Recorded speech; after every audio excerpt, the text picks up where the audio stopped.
2020, there will be 1.4 million jobs available in computing-related fields, yet U.S. graduates are only on track to fill 29% of those jobs, and women just 3%. And even though tech plays such a vital role in our world, there are so many stereotypes and misconceptions surrounding computer science fields and professions. And as a result, it makes it hard for people, especially women, to feel like they can find an environment where they're supported and can learn. So on this journey, I've met so many amazing young women, and I found that their stories are really similar to my own. So I first kind of learned about computer science the middle of my sophomore year, and I was immediately really excited by how it seemed to combine all these different aspects that I already enjoyed. But other people didn't quite agree. Now, I'm the type of person who loves science fiction. I know every Star Wars reference. I'm not this super outgoing, extroverted person, yet I still felt like I didn't fit into this category of a programmer. So I ended up taking an online class, and later that spring I was able to go to an all-girls coding camp, and it was really amazing because I heard other women who shared their stories of having to push through these boundaries, and it really encouraged me to go back and try to push through my own. So I tried to start a Girls Who Code club at my high school, which at the time was Scotts Valley High, and that was actually a really hard process, and that's like a whole nother story. So I ended up coming to PCS at the beginning of my junior year, and I was able to start a Girls Who Code club here. So at the beginning of my junior year, I was trying to start a coding club. I was a new student. I was taking AP Computer Science, and I just constantly felt like I was behind. I would think things like, I've tried so hard to go to a school that has AP Computer Science, and I fought to start this club, yet I really have no idea what I'm doing. And at the high school level, I was constantly getting discouraged by how turned off students seemed to be to tech and how they didn't seem to view it the same way that I had learned to view it. So I thought I might have a better reaction if I went to younger students. So at the end of my junior year, I started teaching at my local elementary school to second graders. And that was a really good decision. I was really able to connect with them. And honestly, it didn't matter that they were only 8 years old. So while I was here, I connected with a local startup company working to build an application to teach computer science, and they were really excited to talk to me, and they offered to help me and support me with my capstone project for the following year. So my capstone project turned into this internship, and over the summer I worked at their code camps, and I learned their application to teach JS processing.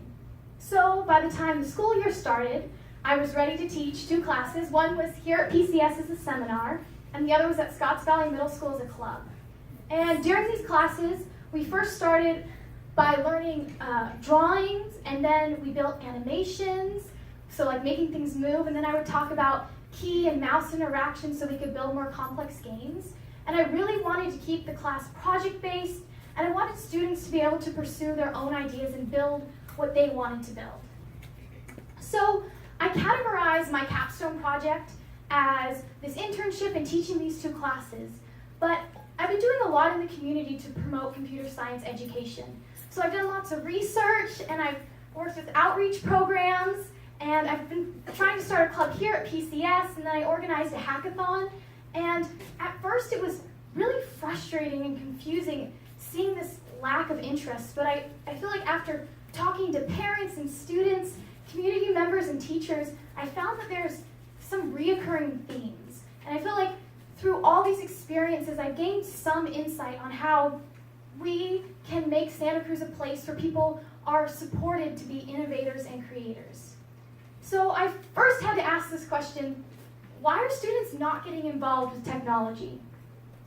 And I found that students have this tainted view of tech. If students have heard of computer science, they think it's something that's only for a select few group of people, and especially it's not for them. And as I was going into these classes, even though I don't exactly fit the stereotype of a programmer, I'm a woman, and I try to do things to contradict these stereotypes, like I always try to dress really nicely, I still found that kids wanted to find a reason why I could program and they couldn't.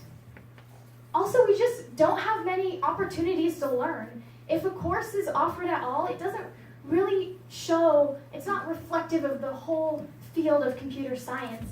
And also in these classes, there's students with varying levels of experience. So at my Scotts Valley Middle School club, there's this one student who has like hundreds of hours of experience because he's been programming since he was really young. And it makes all the other kids feel like they're not good enough. And now to them, computer science is just something that others are better at than them. I've also found that there's this contradicting need when learning computer science. You need the confidence to persevere, but you also have to fail in order to learn.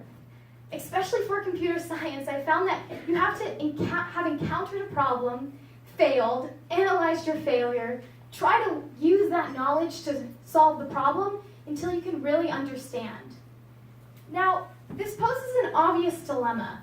If kids are not going to feel like they are succeeding if they are failing, but they need to fail in order to succeed.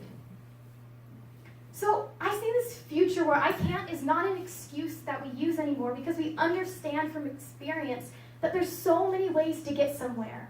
And I think we need to change our attitude towards failure. If we learn to be brave, failure becomes necessary because it shows that we have pushed ourselves to our limits. So we need to teach computer science early on. I found that second graders can learn computer science and they can benefit from it. And we should teach it as a tool that kids can use to achieve their own ambitions. And I think we'll find that it'll empower students to be leaders and creators. And teachers shouldn't be worried or afraid to not know an answer, but be excited to learn with their students. And at PCS, we should have more beginning classes that show a creative side to computer science. We should have clubs and after-school programs, and we should be working with the community to create events like the hackathon that I hosted. And this was an extremely successful event because sometimes all it takes is one event like this to get a student inspired so they're able to go on and continue learning. About a month ago, I was at the grocery store, and two of my old second grade students come running up to me, and they're super excited, and they're like, Emily, I don't know if you remember, but you taught us in second grade last year. I was like, oh yeah, how are you guys doing? And they said, we love computer science. We've been learning the code naturally. And the girl tells me that she's going to be a computer scientist just like me. And somehow on this journey to empower others through technology, I've managed to empower myself. Thank you.